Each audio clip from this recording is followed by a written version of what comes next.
Hello freelancer, আজকে মূলত আমরা মকআপ করা শিখবো। মকআপটা হচ্ছে অনেক বেশি ইম্পর্টেন্ট। একটা টি শার্ট আপনি ডিজাইন করবেন, সেটা আপনি ফুটিয়ে তোলার জন্য বাস্তবে কেমন দেখা যাবে, এর জন্য পারফেক্ট মকআপ না করতে পারলে সেটা মূলত বায়ারদের আকর্ষণ করা যায় না। এখানে আমি কয়েকটা মকআপ ফাইল নিয়ে আসছি আপনাদের জন্য, আরও অনেক অনেক মকআপ ফাইল যেগুলো আপনাদের আমি গত ক্লাসের ভিডিও দিয়েছিলাম। ওইখানে মূলত আপনি ডাউনলোড করে বিভিন্ন ওয়েবসাইট থেকে ফ্রিতে এগুলো ব্যবহার করতে পারবেন। ঠিক আছে, তো যাই হোক, এখান থেকে আমি দেখাবো যে কিভাবে মকআপ করবেন এবং মকআপ করার কিছু সিস্টেম আপনাদের শিখিয়ে দিব। আমি যেমন একটু আগে যে আমার একটা ডিজাইন, এটা আমি মকআপ করছি, এখানে আরো অনেক সুন্দর সুন্দর আছে। মূলত আপনারা যখন মকআপ করবেন, মকআপগুলো চেষ্টা করবেন হচ্ছে এরকম ফেসওয়ালা মকআপ দেওয়ার জন্য। দেখেন এখানে কিন্তু এই মানুষটার ফেস আছে, তারপরে এখানে এই মানুষটার ফেস আছে, এখানে আপনার এই মানুষটার ফেস আছে, এরকম আপনারা চেষ্টা করবেন ফেসওয়ালা ড্রেসে মকআপ করার জন্য। তো যাই হোক, আমরা মকআপ কিভাবে করব, তো এই ফাইলগুলো আমার এই যে এখানে আপনার দিয়ে দেবো, এগুলা গুগল ড্রাইভ থেকে আপনারা ডাউনলোড করে নেবেন।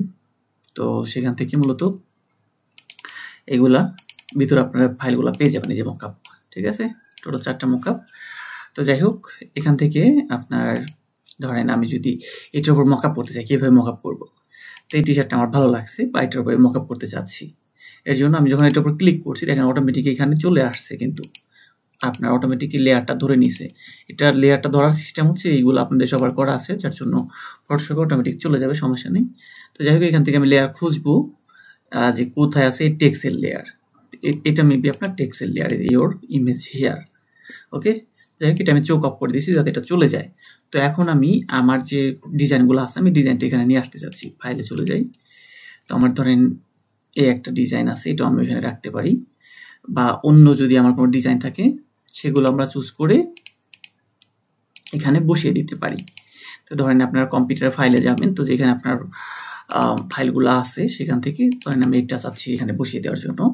তো জাস্ট এটা আমি ওপেন করলাম, দেন এখান থেকে মাউসের লেফটটা টান দিয়ে বাইরে নিয়ে আসলাম।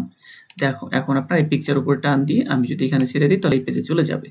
তো যাই হোক, এটা আমার দরকার নেই, এটা করে দিয়ে কেটে দিলাম। এরপরে জাস্ট এটা মূলত আমাদের টেক্সটটা এইখানে। তো এটা আমি এখন সিলেক্ট করব, বাট এটা আমি যদি সিলেক্ট করি, দেখেন আমার অন্য লেয়ারে চলে যাচ্ছে। এর জন্য আমার যেটা করতে হবে, যদি এরকম হয় আপনাদের সাথে, এখান থেকে এটা মূলত আমার মেন ইমেজ লেয়ার আর কি। ঠিক আছে, ওকে। তো এটা আমি কন্ট্রোল টি ক্লিক করে নিব, কন্ট্রোল চাপ দিয়ে টিতে ক্লিক করলে এটা সিলেকশন হয়ে যাবে। এখন আমি টান দিলে এটা সরাসরি করতে পারবো। তো যাই হোক, এটা আমি এখন ছোট করে দেব এবং পারফেক্ট করে দেবো। একটা জিনিস আপনারা সবসময় খেয়াল রাখবেন, এই মকআপগুলো অবশ্যই যেন ফুল বডি অনুযায়ী এখান থেকে শুরু করে এই পুরো বডি পর্যন্ত যেন এই মকআপটা হয়, যাতে আপনার ডিজাইনটা আপনি কি করছেন এটা বোঝা যায়। আমি যদি মকআপ একদম ছোট করে দিই, এরকম ছোট করে দিই, আমার ডিজাইনটা কিন্তু কি বোঝা যাবে না।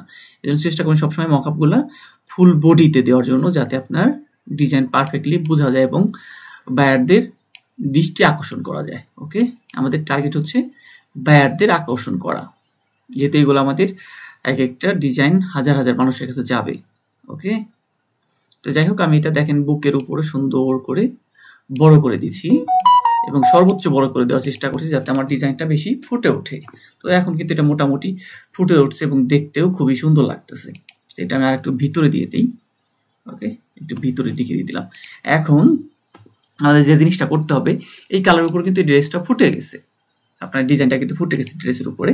বাট আমি যদি চাই ড্রেসের কালার পরিবর্তন করে দেখতে পারি, তো এই জন্য দেখেন এইখানে একটা চেঞ্জ টি শার্ট কালার, এখানে একটা অপশন দেওয়া আছে। এটার উপর আমি যদি ডাবল ক্লিক করি মাউসের লেফটটা, তারপরে আমি যদি যে কোনো কালার দেবো, অটোমেটিক সেই কালার এক ক্লিকে চেঞ্জ হয়ে যাবে। দেখেন, ঠিক আছে। এটা যেহেতু আমাদের একটু হোয়াইট কালার আছে, রেড কালার আছে, আমাদের ডিপ কালার জাতীয় দিলে, আমাদের ডিজাইনটা যেমন হোয়াইট কালার, এখানে রেড কালার, ডিপ কালার দিলে মূলত এটা ফুটে উঠবে। তো আমি চেক করে দেখতে পারি কোন কালার দিলে ভালো লাগে। ব্ল্যাক কালার দিচ্ছি, দেখেন কতটা দারুণভাবে ফুটে উঠছে।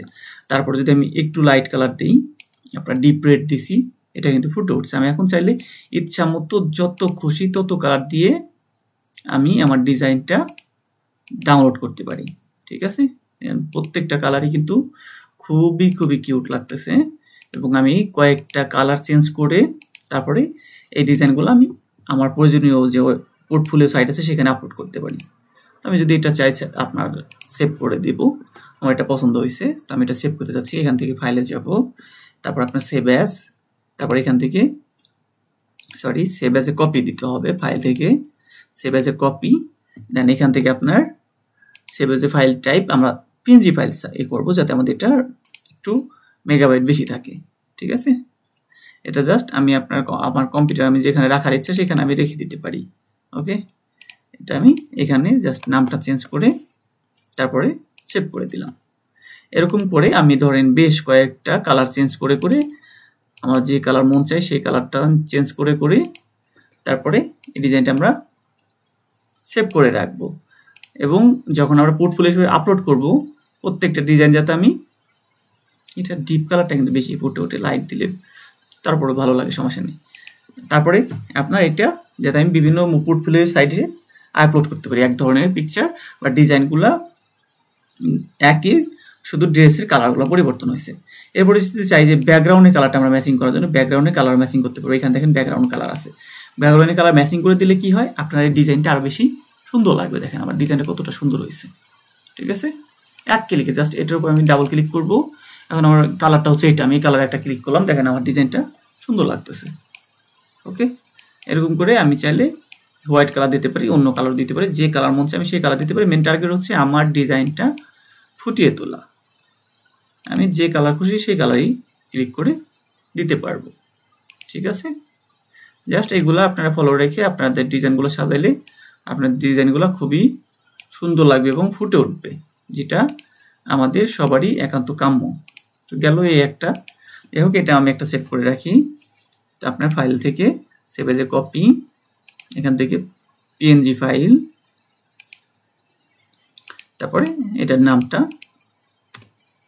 3। ওকে, এভাবে আপনারা সেভ করবেন। তারপরে যে আরো ফাইল আছে, আমি চাইলে এইসব ফাইলেও আপনার মকআপ করতে পারি। এই যে একটা ডিজাইন আমরা মকআপ করছি, এটা আপনার কালার চাইলে পরিবর্তন করতে পারি। আপনার এই যে দেখেন সবই কিন্তু একই রকম। এখানে যে আমাদের ডিজাইনটা হচ্ছে এইটা, ঠিক আছে। এখানে ওনাদের ডিজাইন ছিল এইটা, বাট আমি এটা চোখটা অফ করে দিয়ে তারপরে আমার ডিজাইনটা এখানে বসাই দিছি। তারপরে আপনার এখান থেকে আমি চাইলে যে কোনো কালার পরিবর্তন করতে পারবো, একটা ক্লিক করে করে যে কালার খুশি, যেটার উপর আমার ডিজাইনটা ফুটে ওঠে আমি সেই ডিজাইনটা দিয়ে মূলত এটা সেভ করে দিব। প্রত্যেকটা কালারই কিন্তু খুবই সুন্দর কিউট আছে, এবং আমার ডিজাইন যেটা সেটাও কিন্তু ফুটে উঠতেছে। দেখেন প্রত্যেকটা ডিজাইনই খুবই খুবই কিউট। তো যাই হোক, এইভাবে মূলত আপনাদের শার্টের টি শার্টের ডিজাইনগুলো আপনারা করবেন যাতে মার্কেট প্লেসে এগুলা অনেক বেশি হিট হয়। এটা সেভ করে দিলাম। তারপর যদি চাই ব্যাকগ্রাউন্ড কালার পরিবর্তন করে দেওয়ার জন্য, এটার ব্যাকগ্রাউন্ডটা পরিবর্তন করা যাবে না, বিকজ এখানে অলরেডি আপনার এগুলো একটা লেয়ার উপরে ক্রিয়েট করা। ওকে, এটা মূলত ব্যাকগ্রাউন্ড কালার পরিবর্তন করার জন্য। তবে আমি একটু চাইলে চেষ্টা করতে পারি, এইভাবে আপনার পরিবর্তন হবে, সবকিছুর কালার কিন্তু পরিবর্তন হয়ে যাচ্ছে। দেখেন যাই হোক, যেটা আছে এই কালারটাই ভালো লাগতেছে। তারপর আমি আপনার ফাইল থেকে সেভ এজ এ কপিতে গিয়ে পিএনজি ফাইলটা আমি সেভ করে দিব। ওকে ওকে, তো এইভাবে মূলত আপনার টি শার্টগুলো আপনারা মকআপ করবেন। এছাড়া আরো কিছু ওয়ে আছে, সেটা আপনাদের আমি শিখিয়ে দেবো ইনশাল্লাহ পরবর্তী ক্লাসগুলোতে। ভালো থাকবেন, সুস্থ থাকবেন, আল্লাহ হাফেজ।